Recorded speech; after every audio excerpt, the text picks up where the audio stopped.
make me an instrument of your love.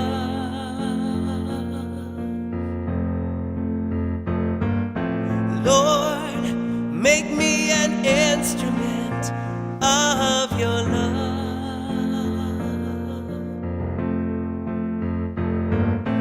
Lord, make me an instrument of your love.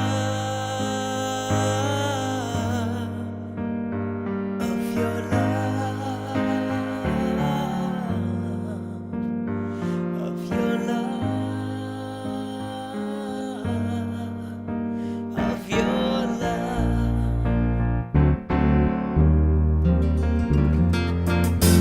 Lord, make me an instrument of your light.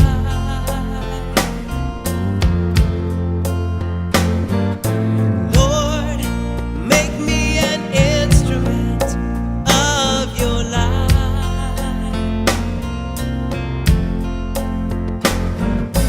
Lord, make me an instrument of your light. Of your light. Of your light. Of your light.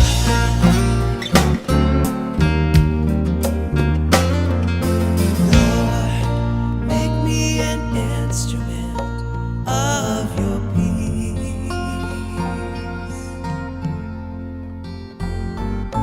Lord, make me an instrument of your peace.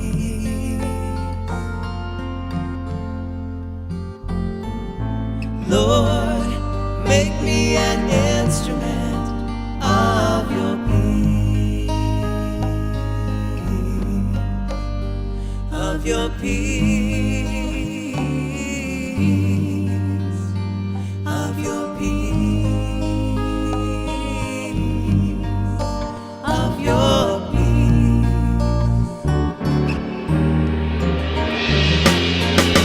Lord, make me an instrument of your joy.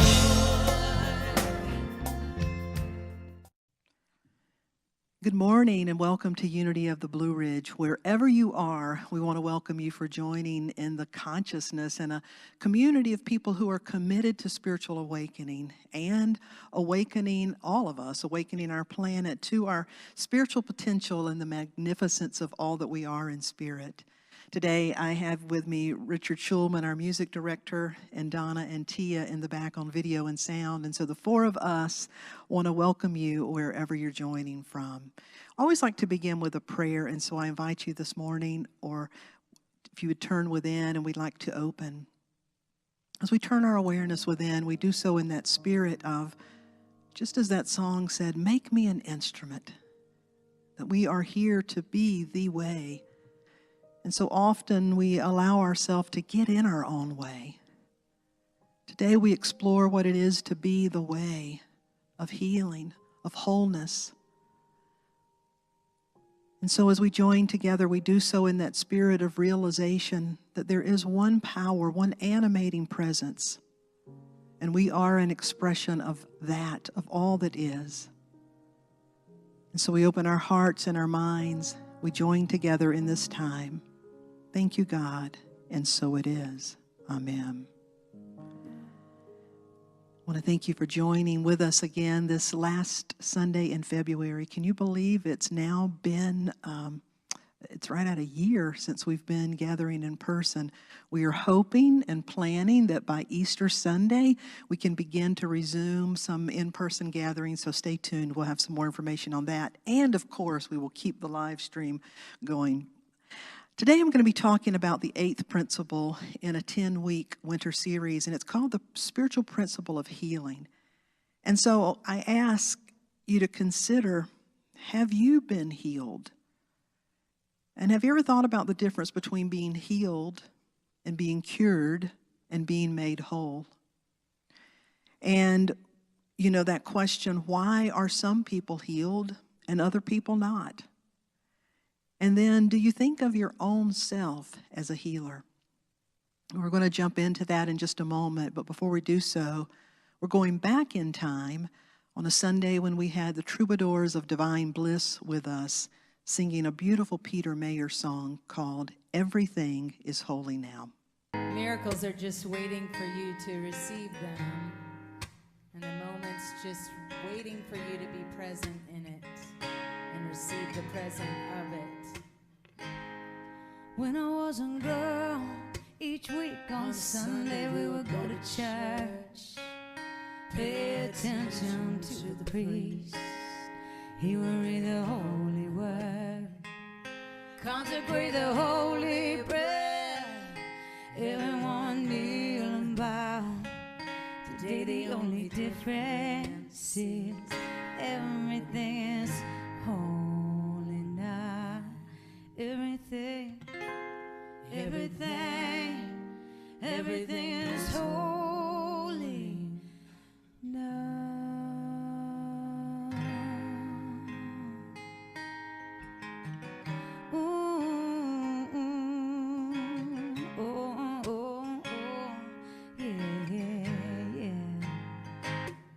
When I was in Sunday school, we would learn about the time Moses split the sea in two, and Jesus made the water wine. I remember feeling sad.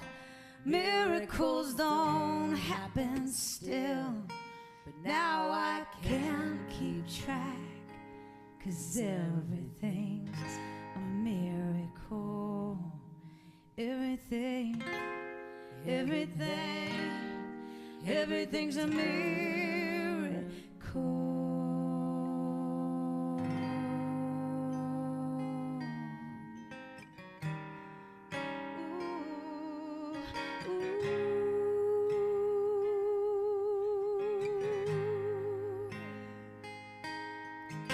Wine and water is not so small, and even greater magic trick is it anything is here at all. So the challenging thing becomes not to look for miracles, but finding where there isn't one.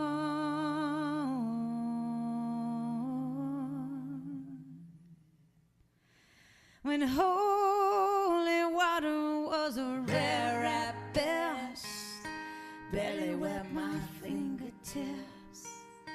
Now I have to hold my breath when I'm swimming in a sea of it. Used to be a world half there, heaven second-rate, hand me down. Now I'm walking with a reverent air, 'cause everything is holy.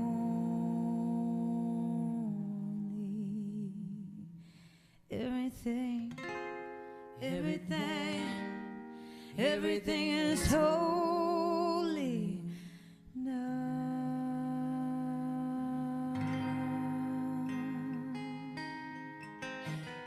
Ooh, bless you, baby, bless you, baby, bless you.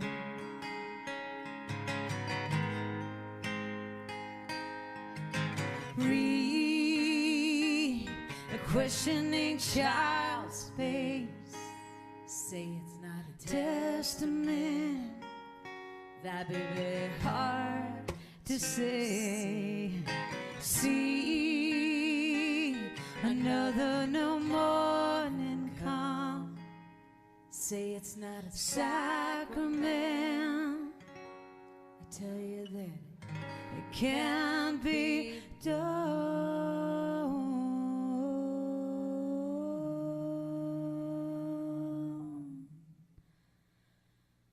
This morning outside I stood, I saw a little red-winged bird shining like a burning bush, singing like a scripture verse.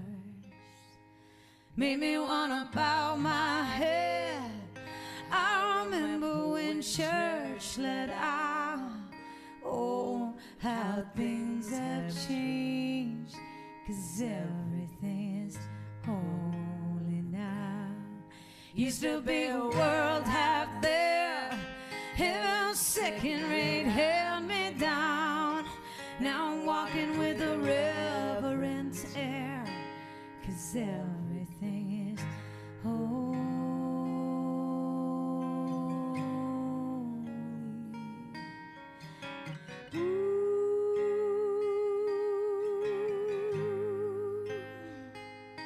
Everything, everything, everything is holy now.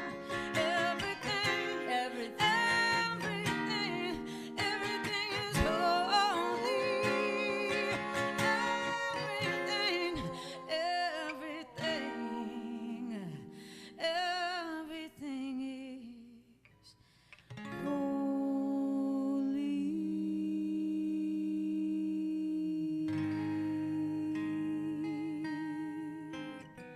There's nowhere God is not.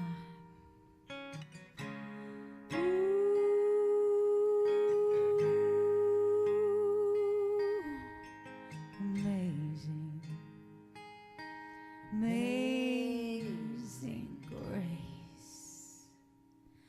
How sweet the sound that saved a soul like me.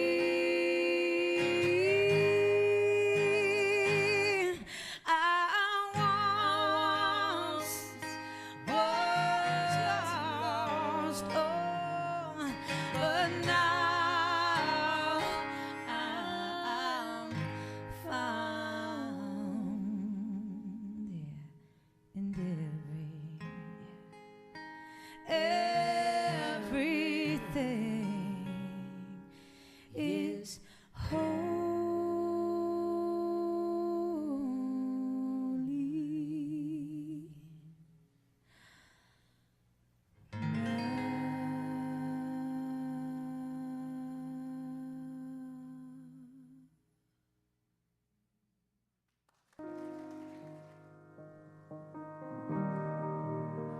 Wow.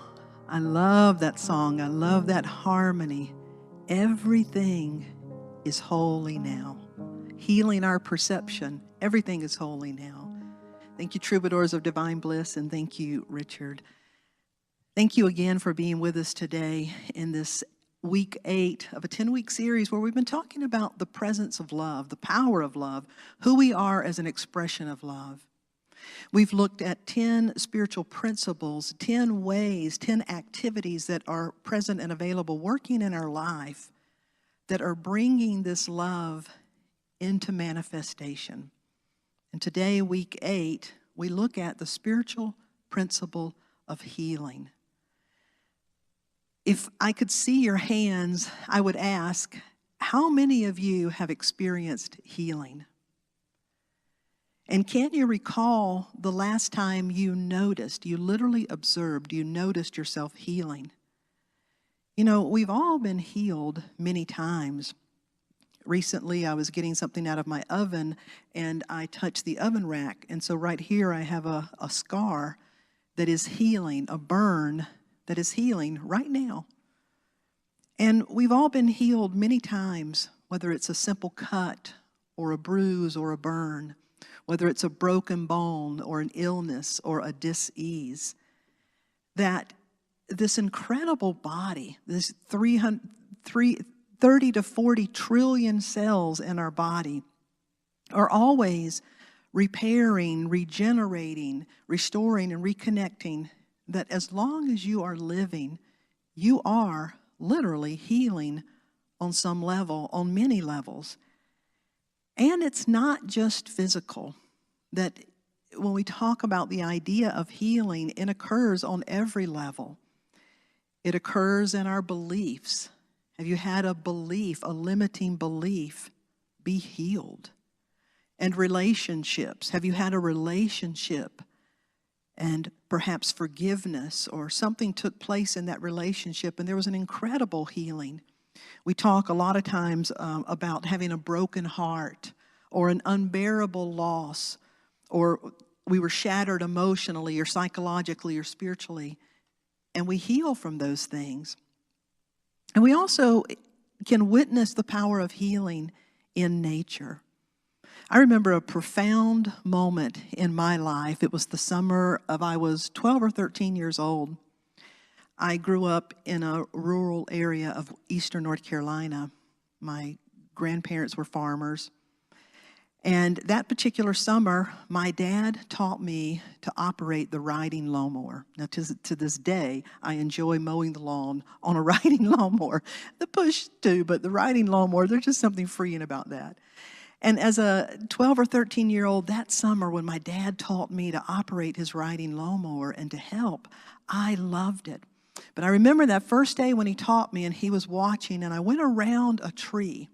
And I didn't yet really have it, and so what happened is I got too close to the tree, and the blade carriage jumped up on the tree in it, and the blades hit it and actually tore a piece of the tree off. And my dad had me stop, and he showed me how to do it properly. But then he walked over to that tree, and he pulled out his pocket knife, and he just cut away the pieces that were hanging, and it was exposed tree, exposed wood. And I remember my dad said the tree should heal itself. And that struck me. I don't even know if he knew it, but when he said it, that tree should heal itself, it's as if everything within me went, huh? Now, that's because I grew up in a Pentecostal church, and healing was talked about on a regular basis. Healing was something we prayed to God to do, to heal people, to heal situations. I witnessed people going up to the altar and putting their hands on other people and praying for healing. I heard people say that they had God's healing gifts of healing. And so in my young mind, the idea of healing was something that was imparted or bestowed upon. It was something that God granted or not. And that was all I knew until that day when my dad said, that tree should heal itself, as if it was a normal thing, as if it could just heal itself. So I watched that tree. Every time I would mow the lawn, I'd really look at that tree, and it was almost imperceptible. But over time, what happened is that tree formed what's called a callus, or it's known as wound wood. When trees are scarred, they have the integrity to repair themselves sometimes by creating what looks like a callus, and it's called wound wood. I was amazed because that tree had healed itself. But perhaps a more accurate way to say it is the animating presence, the life force, the vitality of that tree healed the tree, renewed the tree, that there was a wisdom and a potential for healing inherent in the life force of the very tree that just did what was completely normal. It healed it. David White says, the visible and the invisible are working together in common cause to produce the miraculous. That summer, I began to think about healing in a completely different way. And so today when we talk about the spiritual principle of healing, what we're talking about is not anything that has to be miraculous. It is as ordinary and as commonplace as the wound or the bruise or the cut that knows how to heal itself. It is as commonplace as the tree that knows how to create the wound wood. Sometimes miracles take place sometimes healing takes place so quickly, we call it a miracle. There's no other way to describe it, quite frankly. And sometimes, as I said, it's barely imperceptible and we just take it for granted. There is an element of mystery in healing. And so when we talk about the spiritual principle of healing, we're talking about, as David White said, the visible and the invisible working together to bring the organism into its greatest possibility of well-being. The spiritual principle of healing is evidence of the life force within us that is continually regenerating, renewing, replenishing right up until the time we take our last breath. And then you have to ask, does healing involve more than the physical form? So that's what leads us kind of to the next thing when we talk about healing is, okay, so what's the difference between healing and being cured? And sometimes people say to be made whole.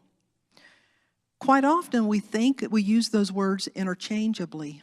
But what I want us to consider today is you can be cured of your symptoms. You can be cured of what seems to be the problem and yet not healed. And you can be completely healed, experiencing wholeness, and still not be cured of whatever that individual ailment needs to be. Curing means to eliminate the evidence of disease. Curing is about eliminating, getting rid of what is wrong. Healing is about revealing wholeness. Healing and wholeness go hand in hand. And so today in this week, I'm going to ask you to think about your ideas about healing and to be cured and judgments we may have around that. There's a story that comes from the Gospel of Luke, chapter 17. It's known as the parable of the 10 lepers. And I believe this story is revealing something about the difference in seeking to be cured and desiring healing and to be made whole. As the story in Luke 17 goes, it says that Jesus went to Jerusalem, and he passed between Samaria and Galilee. As he entered the village, there he met 10 men, 10 lepers, who stood at a distance, but they lifted up their voices, yelling, saying, "Jesus, teacher, master, have pity on us." And when he saw them and heard them, he said, Go now to the priest." And so they started heading and went to see the priest. And the scripture says, while they were walking to see the priest, they were completely cleansed. They were cured. One of them returned with a loud voice. One of them went back and found Jesus and said, "Thank you. I am so thankful. Thank you for this healing." And the scripture says Jesus looked at the one and says, "Well, there were 10 of you, and yet you are the only one that has come back." And then he looked at him and said, "Your faith has made you whole." You see, curing, in a sense, a lot of times we want to be cured of what's wrong so we can return to life as normal. Healing and to be made whole is a much more holistic experience. This 10th man who says he was a Samaritan, he went back, he went full circle, he made the source connection. He returned to the blessing so that he could become a blessing. He returned to acknowledge what had happened on a spiritual level. You see, now this is my personal belief, I personally believe that all healing is ultimately what we could call spiritual revealing, spiritual healing, that in every opportunity for healing, there is an opportunity to reveal more of our inherent wholeness. And so the way that we deal with illness, the way that we deal with loss, shapes our capacity to be present to life more than anything else. Healing and living go hand in hand. And so when we have a conversation about healing, if you really want to understand what it means to you and what it could mean to you, talk about healing and living and what is the purpose of living. You see, whatever the purpose of living, whatever the purpose of life is for you, whatever is your greatest individual pursuit in this lifetime will shape and inform your desires around healing, your ideas and your beliefs around healing. Do you believe that the purpose of life is to live as long as you can, no matter the cost? Do you believe the purpose of life is to avoid dying at all cost? Do you believe the purpose of life is to express yourself fully, to discover your potential, to be used up? I like, I don't remember the lady's name, but Rose, her first name is Rose. Anyway, she said, I want to live in such a way that when I die, I am completely used up. And there is a smile so big on my face that the mortician will not be able to remove my grin. Now, that's the way I want to live. I want to be used up. And so when we're talking about healing, is healing just a matter of life and saving life? Or is healing for you a matter of understanding what's going on spiritually, of having more and more of your spiritual potential revealed? What does healing include for you? There's a story in the Bible as well about Jesus and his disciples, and they saw a blind man, and the disciples asked Jesus, well, why is this man blind? Did he do something, or was it something his parents did? They're basically saying, why was he born blind? Is it karma? Is it something, metaphysical malpractice? Did this man, what did he do? Why is he experiencing blindness? And Jesus' reply was, you're asking the wrong question.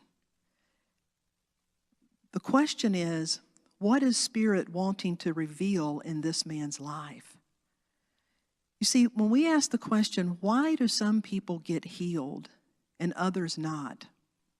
Most of the time what we're really asking is, why did that person get cured and that person did not?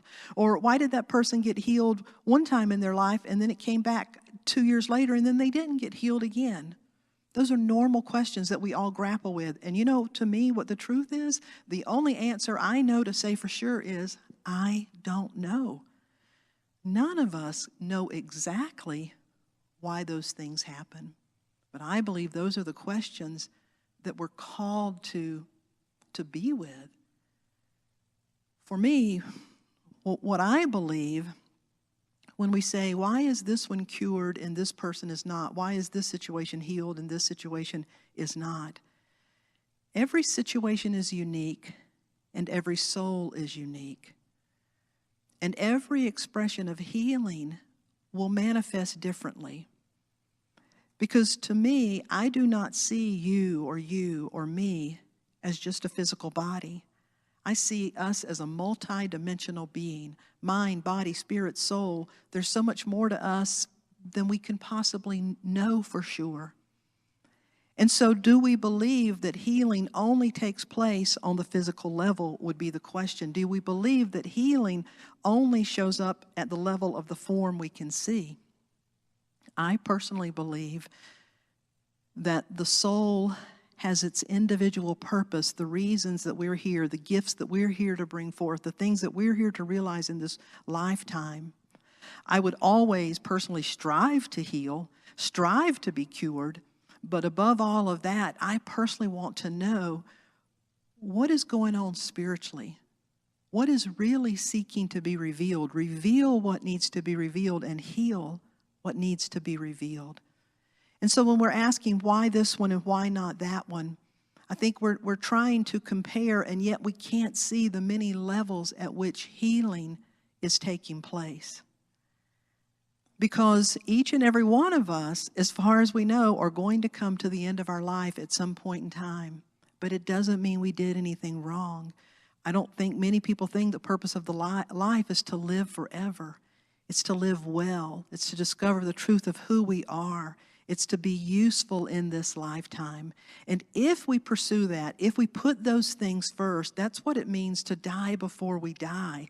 That I'm not going to live just to try to avoid death. Yes, I'm going to be wise. Yes, I'm going to be safe. Yes, I'm going to take care of myself. Yes, I would want to be healed. Yes, I would want those things. And more than anything, I know I am a spiritual being, a multidimensional being, and so whatever is going on within me, that's what I want to be healed.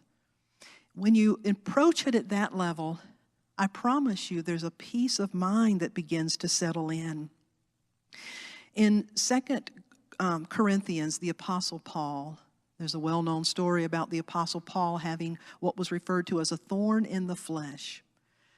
What we know is that the Apostle Paul had a physical ailment that was causing him pain. And so the scripture says he prayed and he prayed and he prayed, and he kept asking God, take it away, cure it, heal it, stop it. But the reply that came back to him was, Paul, my grace, the grace of Spirit, is sufficient for you. And it's in the midst of your weakness that the power of Spirit, the power of your Spirit, becomes your strength. It is in the midst of your weakness that you actually come to know your wholeness. And he wasn't cured of that thorn in the flesh. But the question is, was he healed? We can never know that. Only Paul could know that. Only his soul could know that. What was seeking to be experienced by Paul? Reverend Peggy Bassett was an extremely influential religious science minister. She was the founder of the Huntington Beach Church, as well as the founder of the Holmes Institute, their school of ministry. And at the height of her ministry, Peggy was loved, respected. She was a dynamic individual, a truth speaker, a truth teacher. She lived it, she walked the talk, she lived it. And she contracted Lou Gehrig's disease, ALS. And it actually took her life in 1995. And people ask Peggy, do you want to be healed? Can you be healed?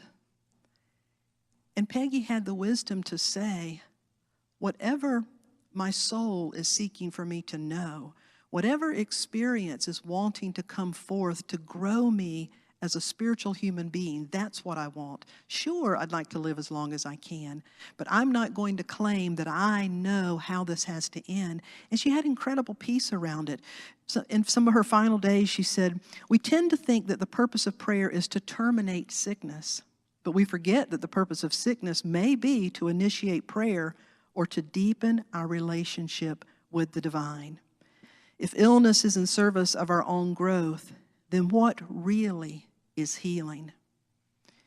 And so when we talk about healing, we're talking about the purpose of life. And it also calls us to examine our beliefs about God. Just like as a child, I thought God was a man in the sky who doled out healing to some, and for others he didn't.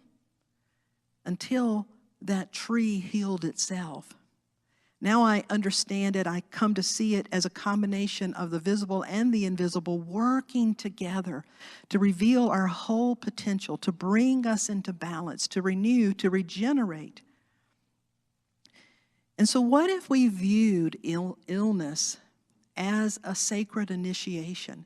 What if we viewed those things in our life that we really grapple with, where we're needing what we call healing? What if we could view it as a sacred initiation, not something happening to us, not something happening for us? Just view it as a sacred initiation and to ask, what is the Spirit wanting to reveal in my life at this time? What is wanting to be revealed in and through my life? And that's your business, my friend, and your business alone. I can tell you from experience, when you have some serious life-challenging things, lots of folks want to give you advice. Lots of folks want to tell you what to do and what not to do. But that's the time to really go within and to cultivate your own guidance system, to cultivate your own sense of inner peace, to cultivate your own sense of knowing that there is a power and a presence within me right here, right now, in the midst of this. In Psalms, the 23rd Psalms, it says, thou preparest a table in the presence of mine enemies. Thou preparest a table before me in the presence of my enemies, not in the absence of. So often we spend time praying for the absence of. I want this to go away and this to go away and this, and I want them to stop and them to stop. But what about if in the presence of whatever challenge is there, let me have peace in the presence of. Let me know my wholeness in the presence of. Let me know the truth in the presence of. And then from that state of awareness, I can go out and deal with whatever may be coming up. The first thing that we can do is to say then, I accept responsibility for my part of the healing. I accept my responsibility for my part of the healing. No blame, no shame, no getting lost in why, but to realize it's the visible and the invisible working together. I accept my part in the healing. And Holy Spirit, what is wanting to be revealed here? What am I to know here? In the Kabbalah, it says everything has within it a hidden wholeness, and it's possible to collaborate with that wholeness. It requires developing the eyes to see it, the ears to hear, and the willingness to recognize what it may need from us, what wholeness is calling from us. Many years ago, when I was in my 30s, I started having allergies, terrible, and they got so bad I was having to have shots. Every week I'd have to go in and get a shot for allergy. And it helped, I got better. And then when I went into the seminary, moved to Kansas City, I hadn't been there very long at all before a different area, my allergies started, and they were terrible. And so in prayer, I asked for guidance. Am I going to have to get shots again? What do I do? How would I deal with this? And I was asking the universe for guidance. And somebody happened to mention a traditional medicine person they had worked with. His name was Dr. Sherman Shee in Kansas City. And they said, maybe you should try acupuncture. And I just had a sense of that's what I need to do. So long story short, I went, met him, and I had profound results. But when I would go into his office and you'd get up on a table and he'd put the acupuncture needles in and then some heat over the needles, I would start, and then he'd leave the room. I would start crying immediately. And by the time he left the room, I felt like I was going to explode. I was just sobbing. And he'd come back in occasionally to check on me, and I was embarrassed. I was trying not to cry because I didn't know why I was crying. But I was just sobbing during that time. And I'll never forget, Dr. Shee said, tears, he said, no shame, tears are part of the medicine. Tears are part of the medicine. He said, your tears are trying to tell you you don't have to hold it together. Let yourself be bigger. Now, the first time I heard that, I was thinking, okay, be a big girl. Let yourself be bigger. Don't cry, don't cry. But as I really listened and as the times went on, I let those tears flow. And I realized that the tears were a part of the medicine. And the tears that it was releasing, all of it, many, many levels were releasing. And he was right. I didn't have to try to hold it together so hard. But instead of trying to hold it together, let yourself be bigger. I got it one day. Let yourself be bigger than the tears. Let yourself be bigger than the irritants. Let yourself be bigger than the allergy. Let yourself be bigger than the mountain before you. Know the self. Know the I am of you. Know the essence of who you are that is bigger. Let yourself be bigger than anything you are holding, and you will discover that which is always holding you. My friend, that is the key in healing, is to let yourself be bigger. To know the self in you that is bigger. So I accept responsibility for my part of the healing. And I know myself bigger. I know myself beyond whatever is presenting. I know myself beyond that. That's where wholeness resides. That's where the truth of my being resides. And when I claim that and when I know that, quite often, outer circumstances will quickly rearrange. Sometimes they may not, but I don't believe that's for me to judge. I believe I am to hold on to I am that I am, and to know that truth even when things out here may still not be quite like I like them at the moment. To know ourselves bigger. One of the writers that I admire is Dr. Rachel Naomi Remen. She has a couple of books. Kitchen Table Wisdom is one of my favorite books with true stories that she shares from her life and her practice. When Rachel Naomi Remen was 15 years old, she was diagnosed with Crohn's disease. She heard the doctor tell her parents at 15 years old that it'd be a miracle if she lived another 20 years. Well, let me pause and say that she's still alive today and she's in her mid-80s. But she's lived with Crohn's disease. She's had a number of surgeries. She lives with a disease. She lives with pain. And yet she's an incredibly successful doctor, and I believe an even better writer. That tells you how magnificent she is. And if you listen to some of her talks, you just cry in her presence because she is so grounded in the truth of who she is. And Rachel tells a story about when she was a young girl, her grandfather, she grew up in a household of doctors, and her grandfather she describes as a flaming mystic. He was a Jewish rabbi, and he was steeped in the Kabbalah and steeped in Jewish mysticism. And they lived close. He would come over often, but every Friday when he came over, he would say the prayers in Hebrew, and he would put her hands on little Rachel's head. He would put his hands on her head to bless her.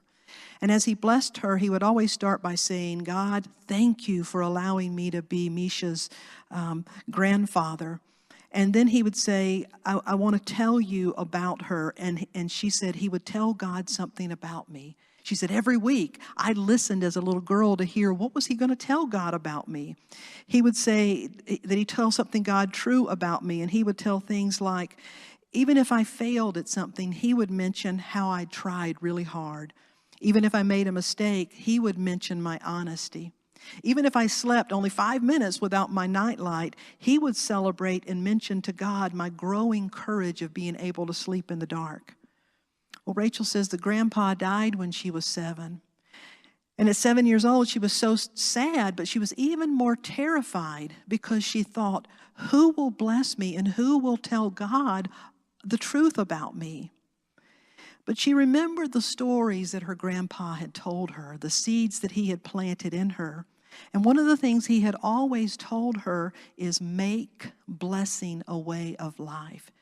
And she said somehow in the midst of her tears at 7 years old, she knew that she had already been blessed. She was blessed. She would always be blessed if she would be faithful to making blessing a way of life.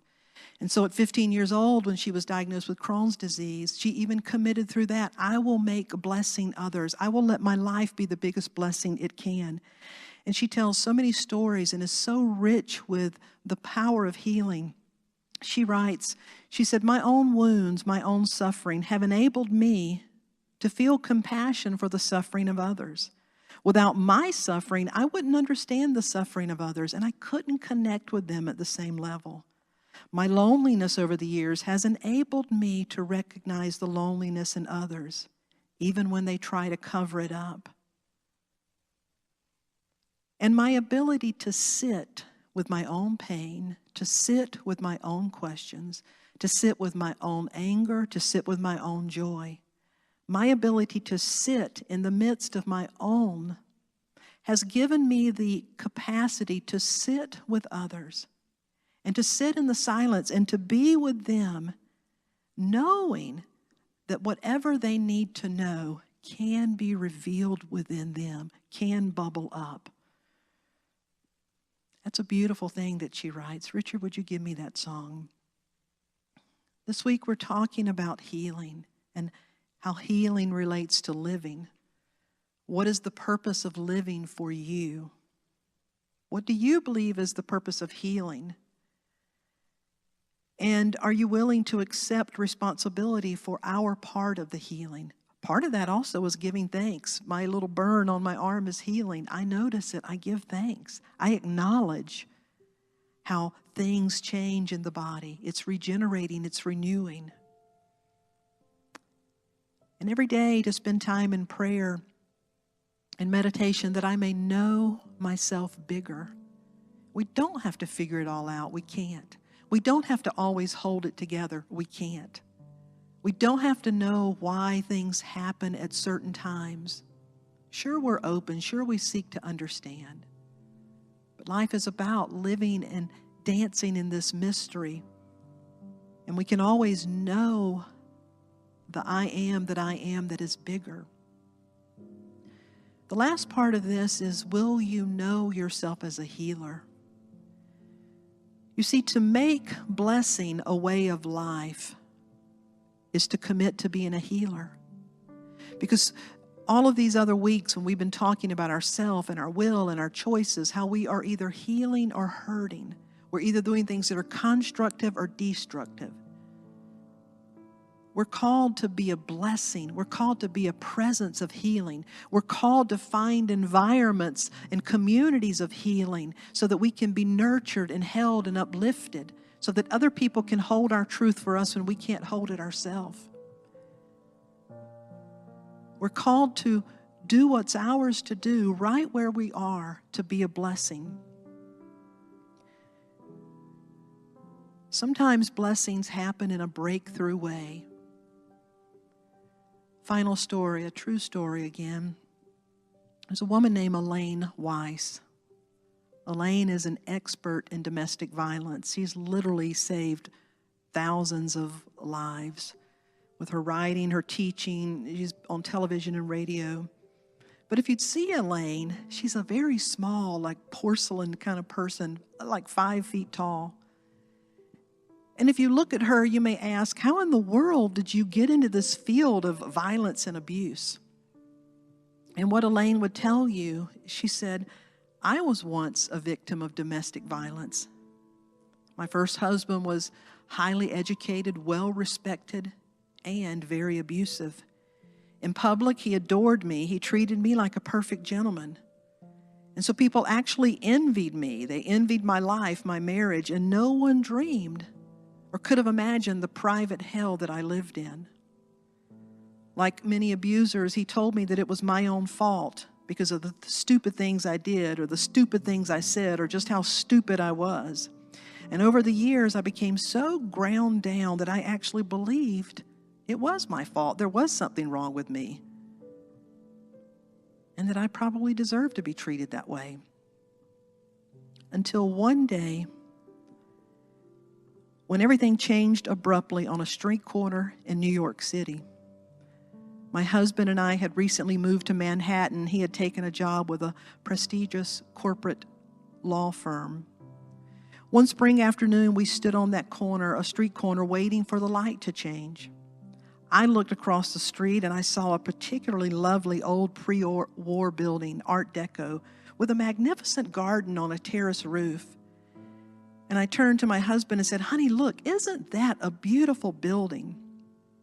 And he, thinking that we were alone, spoke to me in that tone of utter contempt that he usually reserved for our private conversations. Which building, he said. You mean the one over there, the one that looks exactly like all the other buildings? You're such an idiot.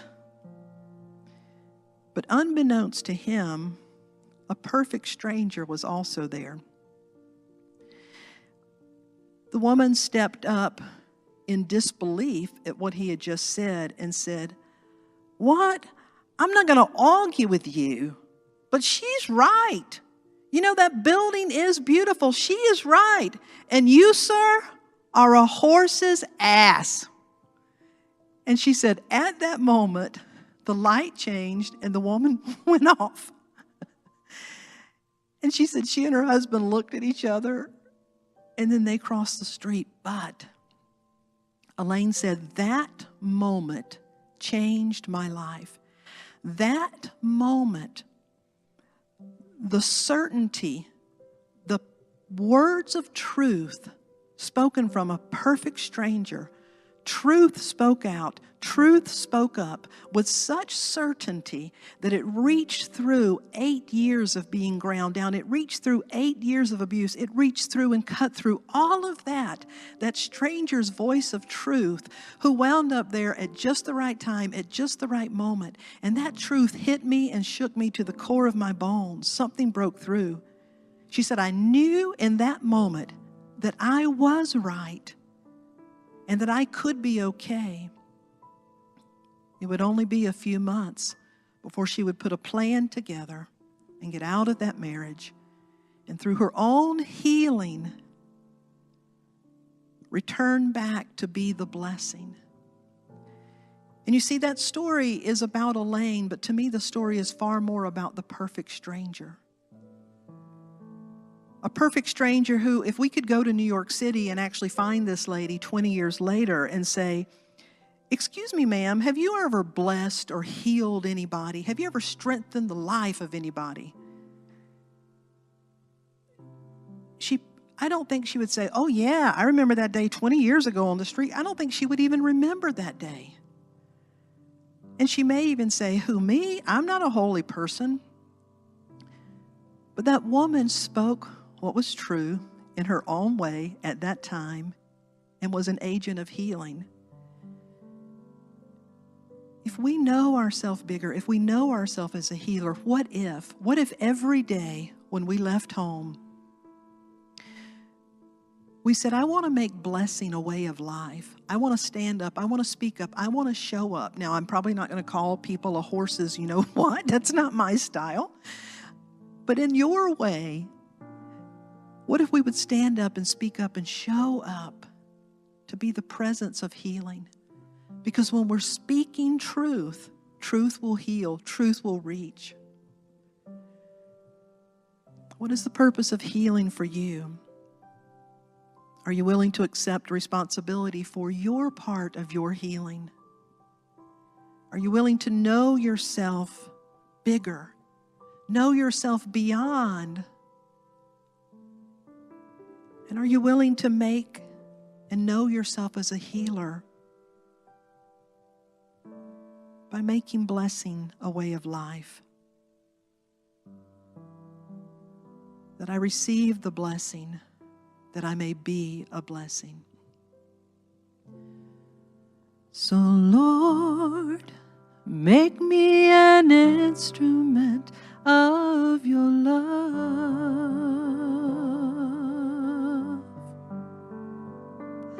Lord, make me an instrument of your love.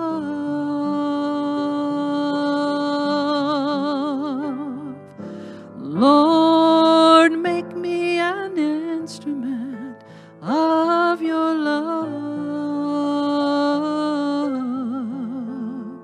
of your love,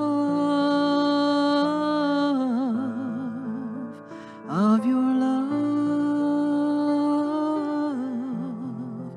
of your love.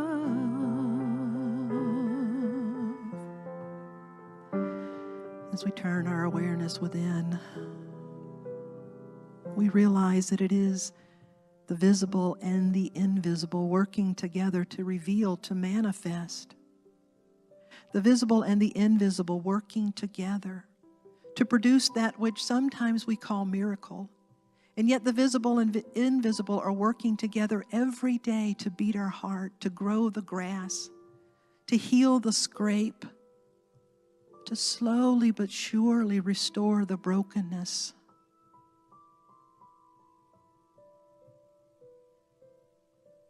The visible and the invisible working together.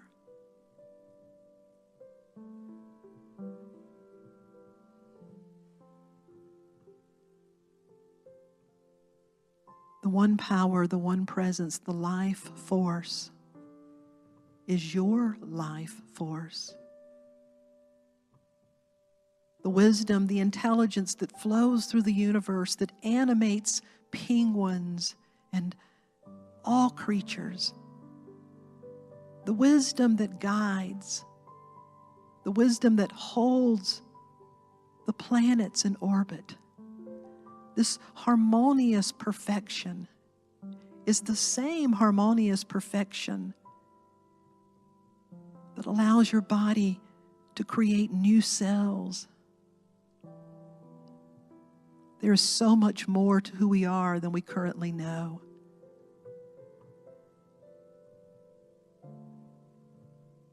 This week we explore, how am I being called to heal? How am I being called to be a healer, to be a blessing?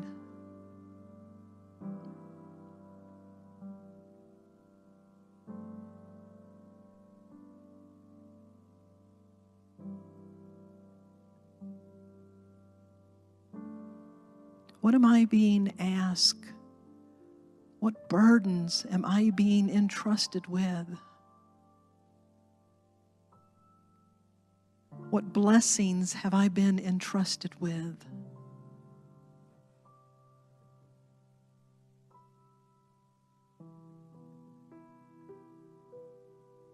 Let me be an instrument of light, of love.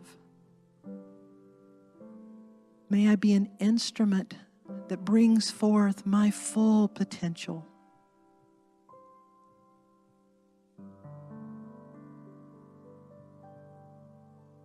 May I pursue the things that my soul has given me to pursue. May I bring forth the seeds that my soul has planted within me. May I greet the mountains before me and say, be removed. Meaning that I know myself bigger. I know myself bigger. I am that I am beyond any appearance.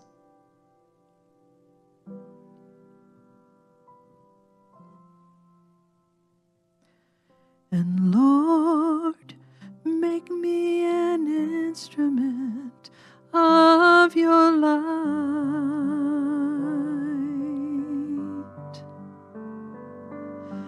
Lord, make me an instrument of your light.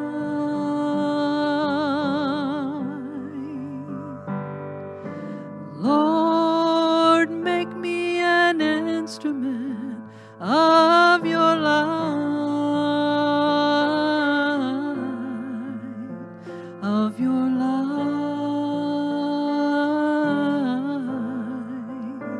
of your light, of your light. Play from your soul, Richard.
Lord, make me an instrument of your love.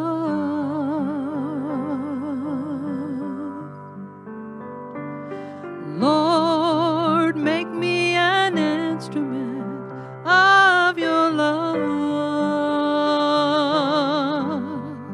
I sing, Lord, make me an instrument of your love. Of your love, of your love,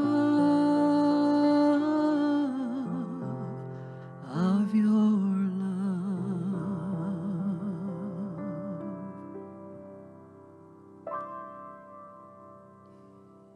Thank you, Richard. Thank you for being here, and thank you for being in this pursuit this week, this question about healing. And how are you being called to examine your definition of healing, to take responsibility for your part, to know yourself bigger and beyond anything that appears to need to be healed, and ultimately to know yourself as a healer. We got a lot of healers around here, and I'm very thankful for that. We have new carpet on parts of the floor you're going to be able to see soon. The stage is going to be carpeted tomorrow, starting on Monday. So we are really wrapping things up around here with our Raise the Roof. I want to thank you for your continued support. Last week, we had our annual meeting on Zoom, and thank God the technology gods were there with us. It worked. That's on our website. We recorded it. You're welcome to watch that if you'd like to. There's a lot of workshops and things coming up, so check out our website for those. Also, this is the last Sunday in February. We're asking people to make your financial pledge for our general operations this year. It's called Keepers of the Light. If you would go to our website and let us know what you think you'll be able to do, it helps us in our planning, and we greatly appreciate that. After, we got one more song for you, but then after that, if you want to go to Zoom, that's up front on our website. You can just see that link. If you want to go to Zoom, it'll be like in the fellowship hall. You can just meet and greet and chat briefly with a few people after the service if you'd like to do that and to just join and talk with some others. So stay tuned. We hope to be able to resume our in-service gatherings by Easter. We're watching the numbers, and we'll keep you posted on that. So have a wonderful week, and I'll look forward to seeing you soon. Blessings as we head off with a song from our very own Cat and the band.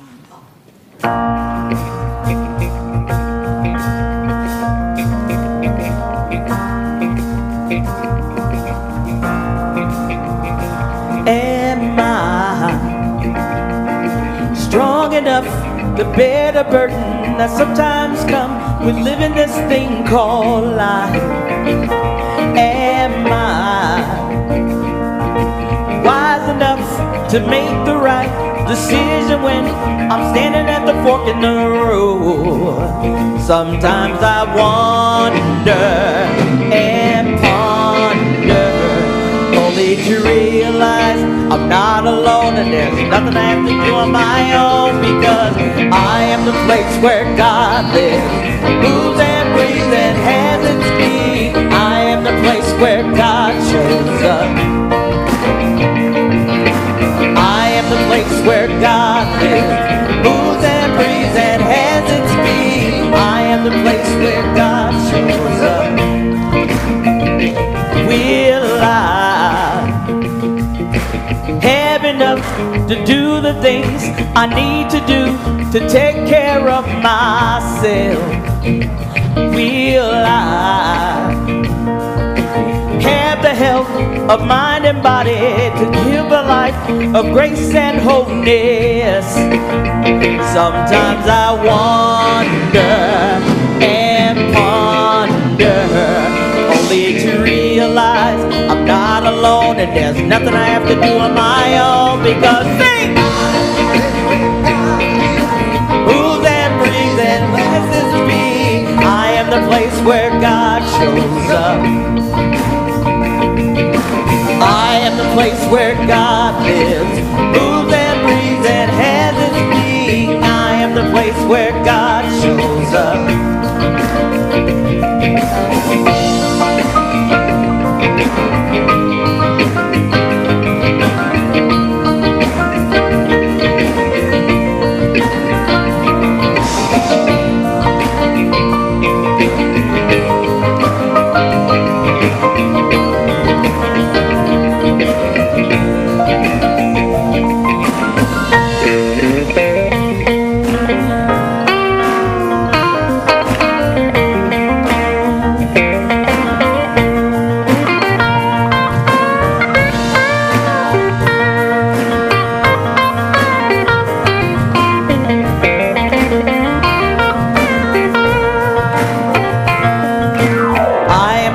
Where God lives, moves and breathes and has its being. I am the place where God shows up. Sing it loud, sing it proud. I am the place where God lives, moves and breathes and has its being. I am the place where God shows up. I am the place where God lives. You are the place. We are the place where God shows up. I am the place where God lives. We are the place where God shows up. I am the the place where God lives, moves and breathes and has its being. I am the place where God shows up. You are the place where He shows up. I am the place where God lives, moves and breathes and has its being. I am the place where God shows up. I am the place where God lives, moves and breathes and has its being. I am the place where God shows up. Sing it to yourself. I am the place where God lives, moves and breathes and has its being. I am the place where God shows up.